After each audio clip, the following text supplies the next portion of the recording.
Yo, shout out to the new members of the committee. Those who have joined in the last 30 days, I want to thank you.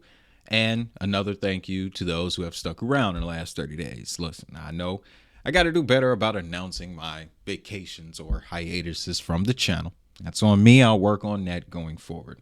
Because I'm also going to share with you exactly what I got into in the last 30 days. If you are a supporter of me, the DHN brand itself, the content that I create, not specifically the crypto, but more so how I do it, you're going to be interested in what I was up to in the last 30 days.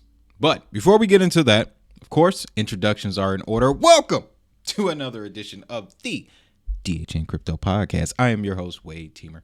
I've been in the space since 2019. I've researched over 1,000 digital assets. And the number one reason I still operate this channel is to share all of this wonderful information with the people of the world. And one of the first stories we will cover in this episode is the first ever state-issued stablecoin, WYST, set to launch this July, coming out of Wyoming. Very interesting connections to this stablecoin. You guys know we have been on the stablecoin narrative for going on 2 years now, since we got our information from the guys at the top, Financial Stability Board, G20, players like that, in regards to global stablecoin arrangements. And ever since then, ladies and gentlemen, you can't tell me that isn't the direction of this market. Because even in these last 30 days, that is what I have observed. We didn't get exactly what we thought we were going to get from Donald, but the stablecoin narrative is still pushing through. The technology is still pushing through. And you know, that's what I will continue to highlight, regardless of the market conditions, whether it's a bull run, bear market or not. This channel, we focus on what's being built. All right. Now, outside of Wyoming, I got another very interesting story for you. This one reflects what could potentially be the next era for blockchain and crypto. Sony tokenizes Netflix's The Seven Deadly Sins TV series as an NFT. Yeah, NFTs are making their way back, ladies and gentlemen, but I don't think it'll just be Crypto Kitties or Axie Infinity, especially with Sony involved. Their plan is to bring the world of anime, licensed IP, onto blockchain. And this is just one piece of it. And like I said, guys, I'm also going to share with you what I have been up to over the last 30 days because, funnily enough, it all ties together. It all ties together. Now, of course, nothing has changed, ladies and gentlemen. You can still go to the description, pick up your DHN Blockchain Starter Kit for 2025.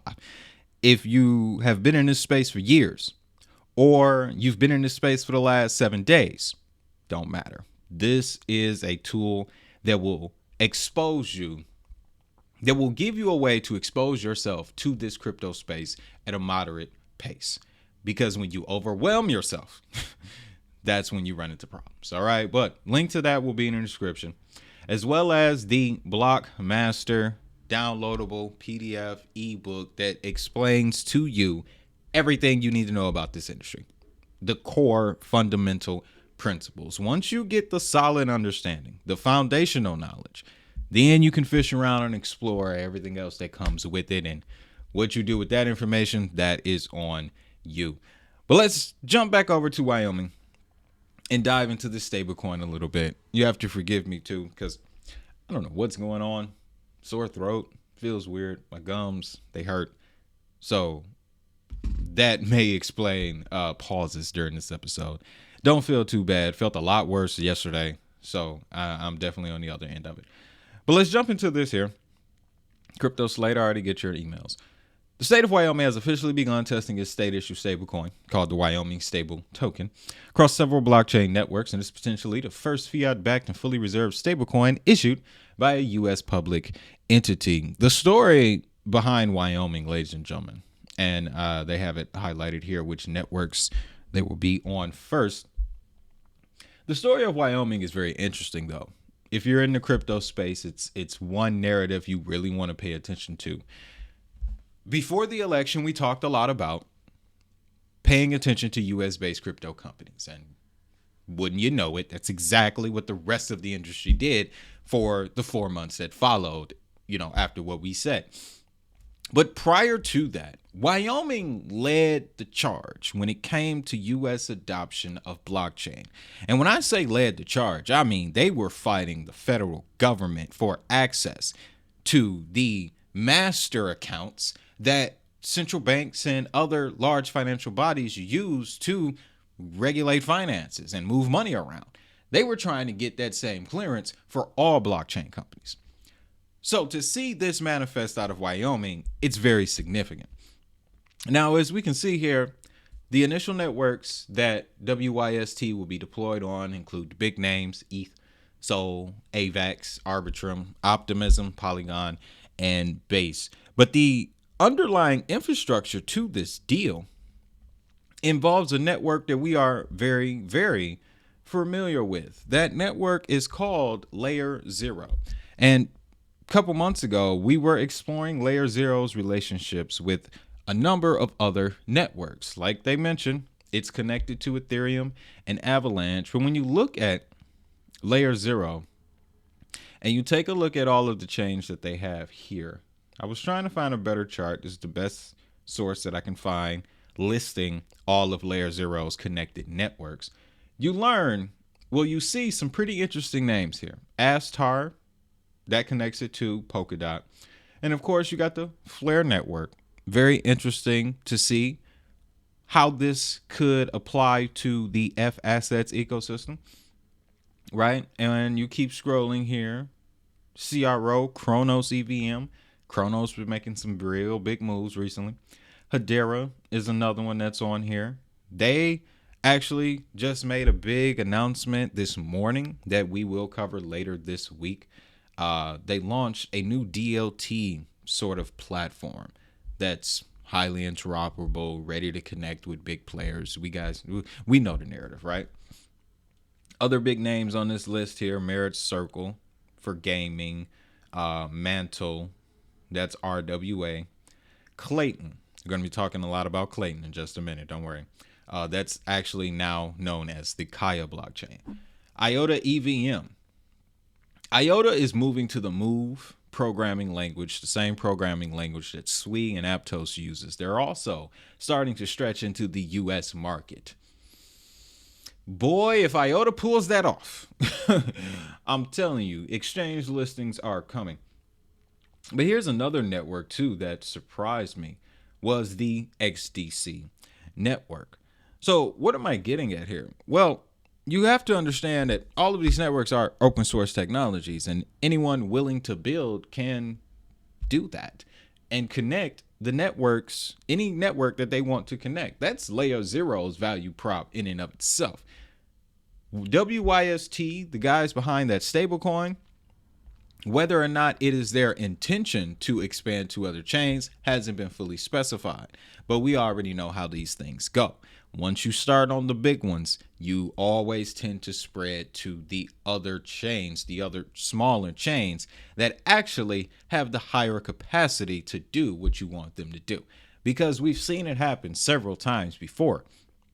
They're going to get on Ethereum and they're going to be running on Avalanche. They're going to be running on Base. They're going to be like, okay, this is faster on a Base or on Polygon or on Solana than it is Ethereum. Let's reallocate our resources to get more speed and more output here. The same problem, they could run into the same issue with Solana, Arbitrum, or Avalanche, and then you start spreading out to some of the smaller chains with less traffic with the exact same capabilities as those bigger names. It will take time, of course, but what you want to look for are these relationships being established in the first place. And when I saw, that Layer 0 was wrapped up in all of this, as you can see here, Layer 0 Labs, selected as the token issuance partner through a competitive process, is supporting the deployment through its omni-chain fungible token standard.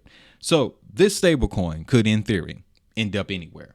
Anywhere Layer 0 already has SDKs or API connections for. To that point, got a little theory for you.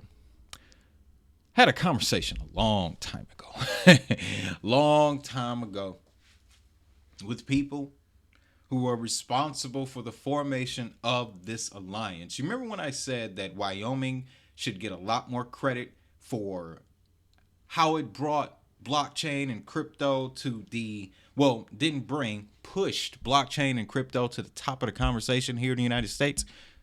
One of the first networks that they were fishing around with is Digibyte. On the day that news came out of the Wyoming stablecoin, I believe Digibyte pumped like 20%. Obviously, market conditions are what they are. I just found that to be odd. However, pointing back to the conversation that I had with members of the Digibyte community, I won't say core representatives because this guy, he ran a YouTube channel. And if you've been a fan of mine since the earliest days, you know exactly who I'm talking about. Because I did an interview on this channel. One of the very first interviews I've ever done. I did it on this channel. All I'm going to say is I remember the conversation going like this. There were people who worked on the core side of Digibyte in Wyoming that were trying to fashion Digibyte's blockchain into their educational space. What makes that so impactful is that when you go down here, it says interest generated from these revenues will be deposited into Wyoming School Foundation Fund, reinforcing a broader state-level utility for the initiative. Now, I'm not saying this is going to be that, but remember the point that I made earlier. These are open source technologies, and anyone willing to build can. That's all it takes here. Crypto, when you break the word itself down, stands for coded message. So you have to be able to look between these lines, y'all. You have to be able to look in between these lines. And to the point of the market, if you're in the space now, you'll be the OG. You'll be the great ones because everybody has left in the last 30 days. I've seen it. Okay. And even those that are still sticking around, hoping and waiting for it to change, they're taking out their frustrations on guys like us. All the more reason why I stepped back a little bit, because I'm protecting my energy. Now, to the subject of building, we got another builder. We're talking Sony. Now, they came out of nowhere with this Sony blockchain. Sonium, right? We were talking about it in the membership section a few months back. And I have been keeping my eye on them. I've been tracking them, guys, because if I'm going to put together a piece about a network, I'm going to spend a lot of time making sure that they're about what they say they're about. And you only see that after a given period of time. You have to watch these networks, right? Sony tokenizes Netflix's 7 Deadly Sins TV series as an NFT. The article written around this doesn't give us that many details outside of the legacy that the 7 Deadly Sins anime series has. Launched in 2014 on Netflix, has risen to the top of the charts, has been ranked number 1 several times over the last decade. It has comic book spinoffs, other manga, mobile games. Touch on that in a second. Now they're entering the world of NFTs. What's interesting about Sony's placement in this is when you look into Sonium, their whole game plan is to introduce all of their licensed IP, their anime IP, into the world of blockchain. Okay? They signed a deal with a very big company. I'll show you who that is in just a second. But they also have a relationship with a company called Line. Now, this one goes back to mid-2024 when we first started covering the Clayton, what was known as Clayton blockchain. We discovered this Line company. Now, it has come out because there was a bit of confusion as to the details of the relationship. What it essentially is, Line created an app in collaboration with Kaya. Sony now uses that app to basically host its NFTs, its games, and connect its community to the 35 million people who downloaded the Line app in the first month. So that's impressive. We're not talking ChatGPT, but that's impressive here. Even more impressive is Kai's relationship in this whole thing altogether, right? Because when you take a look at Kaya, And they said they would make this transition, and boy, did they do it. So Kaya is the combination of the Fuchsia blockchain and the Clayton blockchain. They merged in the fall of 2024. The whole game plan was to bring the world of anime into blockchain. And anime itself is going through its own renaissance. Something else, again, we'll touch on in just a moment. But Kaya has a relationship with a company called Netmarble. And wouldn't you know it, a few years ago, Netmarble published a mobile game titled The Seven Deadly Sins. Yes, it was a derivative from the anime, The Seven Deadly Sins. So, although Sony and Line may not have a direct relationship with each other, this once again goes back to the adoption model. Let's pull it up one more time, ladies and gentlemen, because it applies to any industry. We're talking about an anime property, an NFT here. So the independent organization in this case, you could say it was Yayoki, which is the company that produced the art for the NFT collection centered around the anime. Third-party tech provider, that's obviously your Sony, or you could put Sonium here and then put financial service provider, infrastructure provider as Sony itself, or Kaya, right? We're many ways to interchange this, but let's keep it all on one line here. Independent organization, Yayoki, they providing the art. The third-party tech provider, that's Sony. The blockchain network that they're using, that's Sonium. The financial service provider, in this case, would be replaced with an infrastructure service provider. That infrastructure, that's being built by Kaya. Once you bring them all together, the completed application is an NFT collection connected to your favorite anime IP. That is the next stage of this market. And that is why I like Sony. But here's another thing. Sony doesn't have a token. So how do we get around that? Wade? Well, don't worry. I got your back. So Sonium has a relationship with another network called Astar. As you can see here, Astar is powered by Polkadot. Why is that important? Because Polkadot, to this point, is the only network that is hosting a game that is licensed by a multi-billion-dollar media entity in the form of the NFL. And as of this week, they just made the announcement they're about to do the same thing with FIFA. Now, to my knowledge, that FIFA Rivals game was supposed to launch on Algorand. We'll get into that later. But as you can see here, guys, Astar Sonium set up the relationship. And in this article here, where Astar describes the Astar evolution, unleashing the potential of Sonium. Love the artwork, love the graphics there. But not only do they talk about linking Sonium to Chainlink's CCIP, but they also go into discussing how Astar Network's capabilities on Polkadot and Sonium L2 developers gain the power to build innovative applications that seamlessly bridge these two dynamic ecosystems.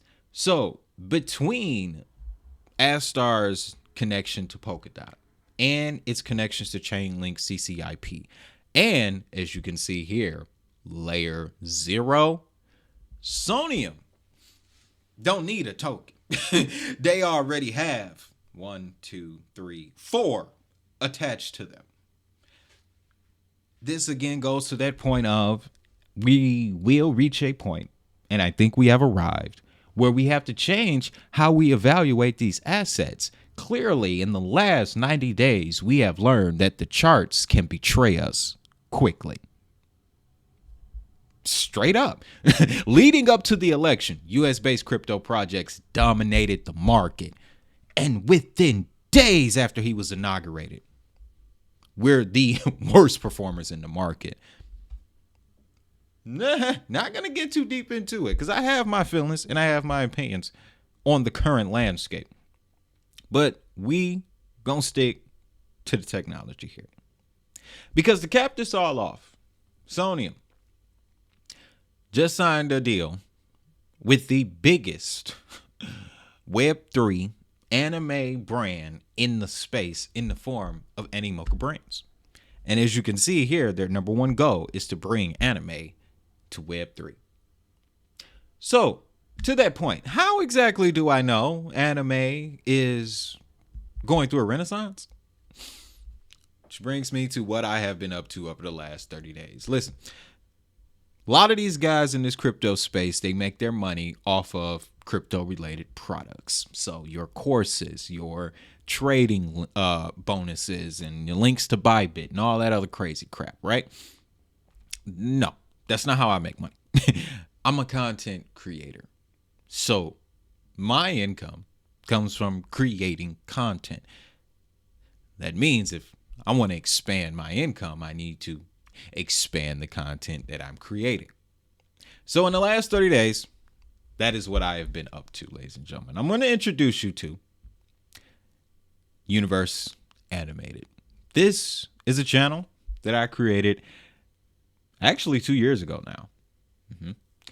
And it's where I mess around with the world of film. Okay? And obviously, you have to research quite a bit to make content on whatever you're talking about. And through that research, I have learned fascinating stories about how far the animation industry has come. And of course, blockchain is only 2 steps away, literally outside the door. All right. Blockchain is going door to door around the world, and it's 2 doors away from animation. Okay. Outside of that, the very same thing can be said for this next topic. All right. We're talking college football, ladies and gentlemen. This is the Michigan State Football Network. This is really, it started out as a channel to just talk crap about, Michigan State Spartan football. My wife being a Wolverine fan, mother-in-law Wolverine. I needed an outlet. Okay. So I created this channel for that. But even in this, we have situations like this arriving. Name, image, and likeness. Now, if you don't know what this is, the NCAA, which is the organization responsible for all collegiate sports, has changed the rules surrounding NIL, which is what allows athletes to get paid for their athleticism. Something that probably should have happened years ago, but you got to have guys like Reggie Bush, so forth and so on, to push the needle, right? Well, now, the rules have loosened so much. Now these athletes are able to develop their own platforms to bring in funds off of their name, image, and likeness. It has gotten to the point to where the NCAA video games, they're now paying the athletes that they put on the covers. And as you can see here, it's making its way to blockchain. And we've covered stories like this in the past before. NFTs related to NFL players. We covered the Detroit Lions NFTs that were launched on XDC a couple years ago. We just talked about how Polkadot officially licensed NFL Rivals game. FIFA Rivals coming up next, also licensed. The world of licensed IP coming to blockchain. I'm starting to see that reemerge again. And through that is how the NFT comes back into the conversation. Because that's what it was originally intended to do, was to track the ownership of digital assets. What better way to do that than by having something like an NIL or particular NFTs associated with very popular IPs. Now, again, I'll leave links to those other channels in the description. And I want to make this clarification here. Those 2 channels don't take away anything from what will be here. I will say this. There will be a change in the scheduling of the content. I no longer feel the need to show up here every single day and tell you guys the same thing that I told you the day before. It's the bear market. There will be no need for that. We get closer to the next halving in 2028. Yeah, we'll probably get back to that pace. But for the time being, this is how I want to manage DHN as a brand. It's time to expand. Because like I mentioned, not only with the NIL, when it comes to sports, guys, ESPN made an announcement last month saying that they are getting ready to start promoting user-generated sports content, which is what we have here. User-generated content. When you hear that term, that's YouTube. Everything on YouTube is user-generated content. But there are now companies like ESPN, Disney, Netflix, they are starting to pick up on YouTube's business model. In my particular case, having a background in both journalism and sports videography, I'm looking at that as a shot. Okay? Crypto investing should only ever be one aspect of your life. I'm looking to take DHN and attach permanence to it. And that's what this move represents. So again, if you want to support the other channels, links to them will be in the description. In the meantime, nothing over here will change. Like I said, this week, the first week in April, we're breaking down Hedera's relationship. They just established a new DLT platform. One of the first participants is Australia Payments Plus. We know APP was the one that is helping them push the Australian digital dollar stablecoin that also runs on Stellar and XRP. So, very interesting week. And to that point, Stellar just posted this in the community tab. They're getting into the world of trade finance. So, there are still a lot of things to talk about. So much to talk about. And I hope you are down to go on this next leg with me. This next era of DHN. And it starts now. Because, I tell you, hold on. I can show you. Slide on up. Because if the money is digital, so is the hustle.